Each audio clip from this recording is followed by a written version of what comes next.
DOE's vision is that the smart grid will cover the entire electricity grid from the point of generation to the point of load consumption, which is Amperion's intention to cover.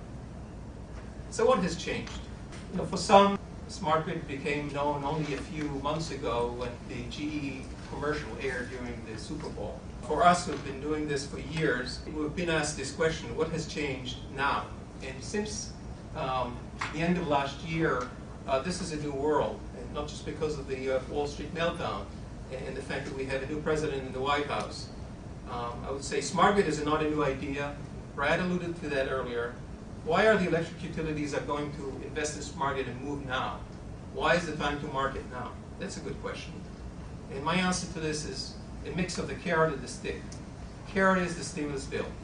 The billions of dollars allocated by the government, by the U.S. government, for smart grid projects.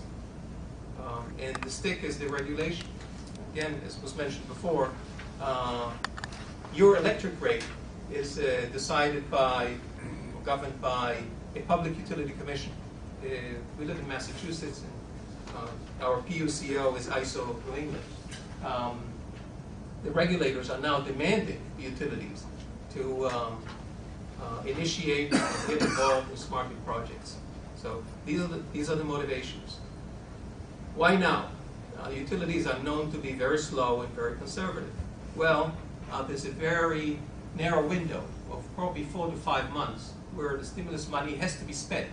The whole driver behind the stimulus bill is to stimulate the economy and spend the money now, not next year.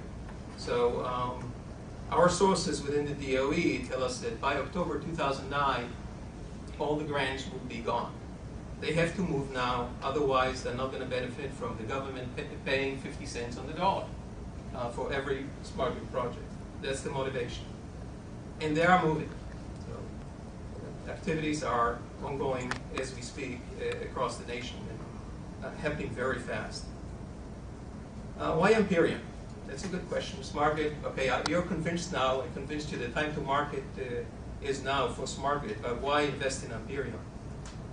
Well, we have been fortunate enough to work with the DOE for a couple of years, and we're beneficiaries from DOE funding for one of our projects. We went through the process of becoming a registered government contractor. Not an easy process, but we learned a lot from it. We also have worked with very large utilities, American Electric Power, of course, who's one of our investors, Modern Grid Initiative, who consults for the DOE and NETL on smart grid strategies. As a matter of fact, Bruce Renz, who was one of the 5 visionaries of the smart grid, there's 5 of them, that's an interesting story, who 6 years ago got together and envisioned the whole smart grid concept, and then started working for the DOE, NETL as consultants, and organized workshops around the country trying to evangelize the concept. And as a result of their tireless efforts, they were able to convince mostly the PUCOs, local state regulators, to move forward with these projects. And now with the stimulus money being available, everything is in place to make the smart grid projects happen. Bruce Renz is guiding our smart grid strategy. We just announced over the last couple of weeks a number of key partnerships, announcements. The first one is with a company called International Broadband Electric Corporation. They are an ISP, and they are providing internet services over broadband over power line to rural communities. This is actually their second agreement. The first one is with another small company called IBM, which they announced at the end of last year. And IBM is currently deploying with IBEC in 15 states. And they're using USDA RUS stimulus money. There's $2.5 billion allocated for that purpose. The Press release we just announced last Friday was with that project. It was funded by the Department of Energy with American Electric Power, and that's for substation communications over high voltage transmission lines. We heard about fiber to the home. Brad mentioned that Southern Company tried to deploy. Fiber is very expensive. I know, I ran a fiber company for 2 years. Fiber is the best medium. There's no question about that. But the cost associated with fiber, to bring fiber everywhere, is just not practical. So we invented an alternative technology to fiber, and that was announced last Friday. I will talk about it in more detail shortly. Tomorrow we're going to announce a partnership with another smart grid vendor, a smart metering and demand response vendor based in Lexington. You're the first one to actually making it public here, but it will hit the wire tomorrow. Together we are providing deep IP to the home over their ZigBee network to enable home area networking and other applications. And we're targeting this end-to-end turnkey solution to small utilities, to municipalities and cooperatives. So what are we doing? What is our value proposition? What are we doing over transmission lines? We're closing the fiber gap. The fiber gap is identified by the fact that many substations in the US alone, let alone all over the world, are not connected to fiber to the utility network.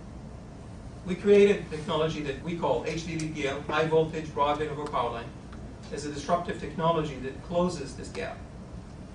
And Amperion today is the first and only vendor who provides an alternative to fiber using this technology over utility transmission lines. There are many others who are deploying VPL, but nobody's deploying it over transmission lines. It's mostly over distribution and in-home networking. We've been demonstrating an operating network over 5 miles, and that's what we've included in the press release with AEP, delivering broadband data rates and low latency, which enables multiple concurrent smart grid applications. That was part of that demonstration. And I mentioned a few of them here: protective relaying and digital control, SCADA expansion, station surveillance. We have security cameras in these stations monitoring the assets of the utility. We're now engaged with 2 or 3 partners doing advanced sensing, synchrophasers, and wide area protection schemes for grid reliability and power quality, and working with some other substation automation applications. As far as the station-to-station communications solution, what are the benefits of a fiber? It's very simple and easy to install. It installs inside the station in less than 1 day. There's no need for trenching, no need for hanging of fiber, no pole accessibility issues. Our first demonstration was across a river in Charleston, West Virginia. So go deploy fiber across a river. Our current 5-mile demonstration network is in a farmland, which most of the poles are not even accessible, not by road, and some of them are not even accessible by foot.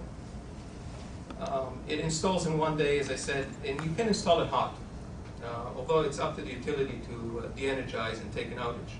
And it's very cost-effective. I'm going to show you how cost-effective it is shortly. So we have a 5-mile, this is the network that we've announced. It has been working for a year, over 5 miles, over 69 kV station communications, connecting 3 stations outside of Columbus, Ohio.